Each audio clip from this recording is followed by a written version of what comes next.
is for the ladies. This is for my girls.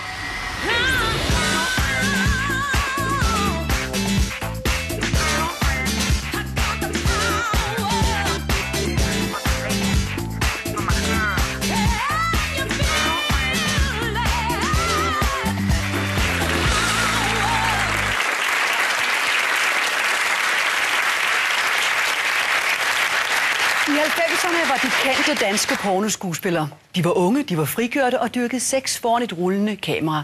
Nu er de blevet ældre og ønsker at leve et normalt liv, hvor deres fortid i pornobranchen er slettet. Men er det overhovedet muligt at få et almindeligt liv?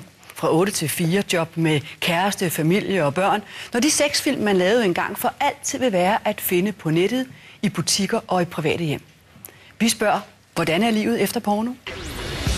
Du kan blandt andet møde Porno-Lasse, der i 90'erne ryddede forsiderne og chokerede mange med sine sexscener foran det norske kongeslot. Og Ditlev, hvis venner og familie ikke længere vil kendes ved ham på grund af hans roller i sexfilm. Og 19-årige Josefine, der for et år siden lagde krop til sin første pornoscene.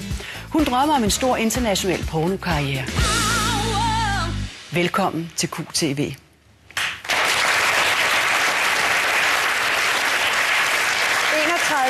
Dina Jewel har været Danmarks mest solgte pornoskuespiller.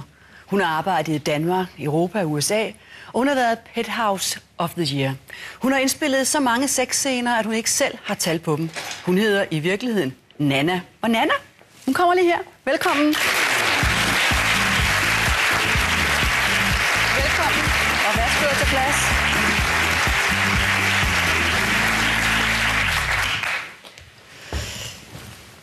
Du var ikke ret gammel, da du startede i pornobranchen? Nej.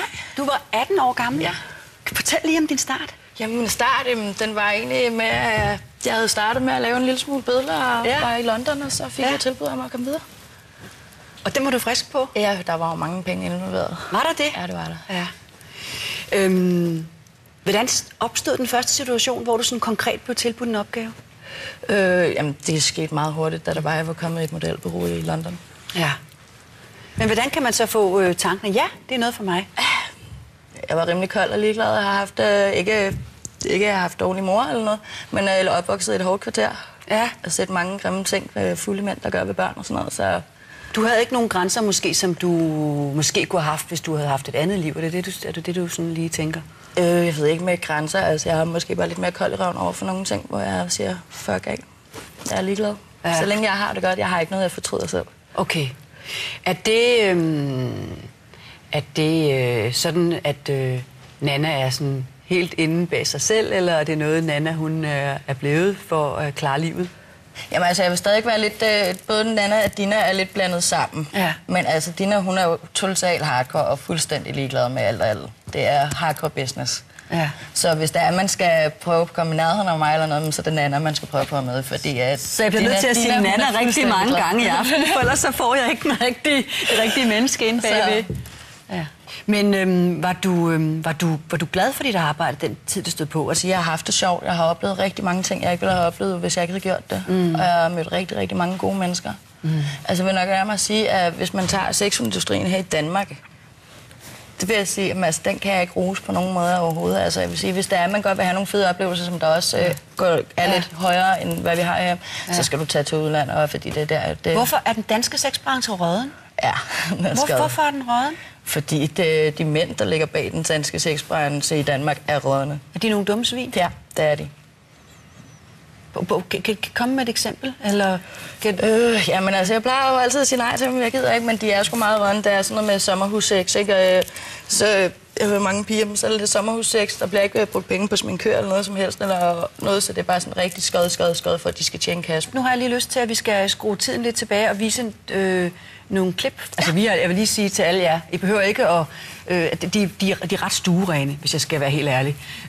Vi har skåret... Vi har beskåret billederne ret kraftigt, men nu får vi i hvert fald lidt af det her.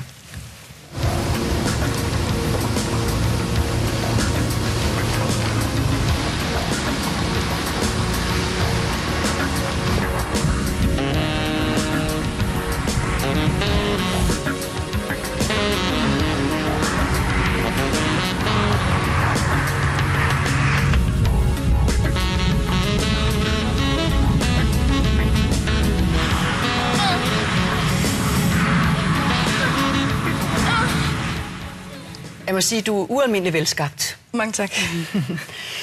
Men Nanna, du beslutter dig for at sige farvel og tak på et tidspunkt. Hvad skyldes det? Jamen, det var egentlig ikke en rigtig beslutning. Det var, fordi jeg var kommet hjem fra USA, og så med en fyr, som jeg begyndte at komme sammen med, og så tog jeg ikke tilbage igen. Det var egentlig... Det var kærlighed? Det var... Det troede jeg, det var.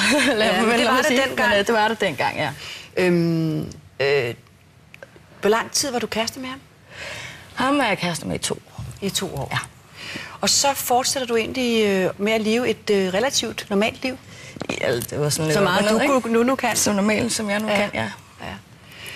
Og på et tidspunkt så ender du i Sverige med hvad man kan kalde et relativt normalt job. Ja.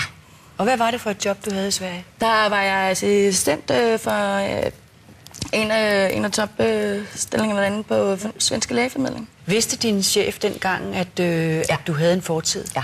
Og det havde I snakket om? Den allerøverste chef vidste også. Ja. Strålende. Så godt så længe. Lige præcis. For hvad er det, der sker? Der sker det, at der er en eller anden meget, meget langt nede i systemet, som der så finder ud af, at jeg har lavet porno, og der er jo blevet valgt fra starten af, at det skal ikke komme ud, fordi det er jo en offentlig myndighed, og det skal se så fint ud, det hele og sådan noget, ikke?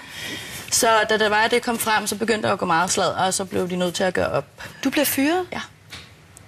Hvordan oplevede du det? Jamen altså, jeg tog det faktisk rimelig cool, fordi jeg har styr på mine ting. Så jeg sagde bare, det er fint, vi tager retten. Kom. Nej, men helt glem nu. Nanna, hvordan havde du det inde bagved? Det er igen, der er vi business, så der er fuldstændig cool. Der er ingen anden, når der gælder sådan noget. Jeg er fuldstændig cool. Men så jeg tænkte bare, jeg gik bare, nej, det blev ikke ked eller noget. Jeg går i gang med at tænke, jeg kigger min kontrakt, jeg skal se på, at jeg har min rettighed, og så tager vi retten. Du er enormt handlingsorienteret. Ja, det gør jeg. Ja. Jeg går ikke stå, altså hvis der er nogen, der prøver at gå imod mig, hvis jeg går imod sig, så får de krig tilbage. Jeg stopper ikke. Nej. Og det var også der igen, hvor jeg har det der, hvor jeg siger, altså, det er ikke altid usundt at have en personlighedsspaltning, hvis den ene passer på den anden. Nej. Nu sidder du her i dag, hvad hvis vi skal snakke konsekvenser? Ja. Både på den positive og den negative del. Hvad har det så betydet for dig og dit liv og dig som menneske, at du har haft denne her pornostjernestatus i en periode? Altså, bortset fra det med Sverige, så arbejdsmæssigt har det ikke haft nogen dårlig indflydelse på nogen måde. Men jeg vil så gerne prikke lidt af den overfladen og skrabe i den og sige, hør nu her, det kan ikke være lutter lavkage det hele. Altså, branchen er hård. Ja. Tager man skade af at lave porno? Man kan godt. Altså, jeg vil sige, jeg har ikke gjort det, men det er, fordi jeg har haft et hårdt liv, så jeg var jo på en eller anden måde skadet i forvejen, der netop har gjort, at jeg har de her netop, men når jeg for eksempel, når jeg lavede film, så gik jeg ind som Dina, jeg gik ind som Nanna, så derfor ødelagde jeg ikke Nanna. Hvor hvis du ikke har været alle de hår og kommer ud i dem, jo, så kan det ødelægge dig rigtig meget. Ja. Du skal helst faktisk være ødelagt, så du har en hård psyke i forvejen. Du har lært at overleve i din barndom, ja, og fundet nogle redskaber og mekanismer, som har klaret dig igennem pornobranchen. Ja, det har jeg.